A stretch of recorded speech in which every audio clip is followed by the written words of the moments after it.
I-justice system yale country ilambele ukubona amadoda esejele.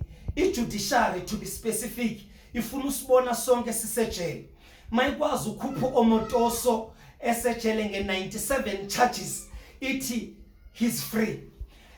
Intoni esinikeza i-confident ukuthi le kaCwecwe izowina case. They must go ahead. Abakasenzo mababakhiphe. ONandipha mababakhiphe, oThabo Baxter mababakhiphe, abakasenzo mababakhiphe, lo mntana wase Cape Town lona mabakhiphe. They must go ahead. But there's no South African man ozovuma kureach umntana wakhe mayiqeda thula. But balambele thina because soon as umntana wakhe reachiwe waqale wayilwa ngezandla, wathatha umthetho wabeka ezandleni zakhe. That's where judiciary sifuna khona. That is where judiciary ifuna uvalela thina. Uprincipal Miyekile from October up until 2025.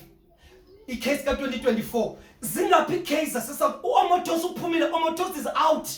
Omotoso uphumile kuma-charges and funeka indoda ezoyolwela umntana wakhe so that i-judiciary izokubamba. I-judiciary it's for ifuna charge abantu aba-innocent, and I'm telling you ayikho indoda ese-South Africa ezothi ayizungena ijele as long as isekhona le judiciary. Ayikho indoda ese-South Africa ezofunga ithi yona ngeke iboshwe as long as kusekhona lo mthetho. This judiciary, this country is a banana republic. This judiciary, guys, is for us. Ilambele thina, ifuna ubopha thina, ifuna uvalela thina, not the perpetrators. And I'm telling you, sonke sizongena ejele sivalelwe i-judiciary yalapha eSouth Africa. Omotoso is out. Who's next? Mababakhiphe bonke. Kuyafana mos nale kaCwecwe naye uzongena aphume nimbone kuma-podcast futhi esithi ngam-rape, because that is what is happening in South Africa.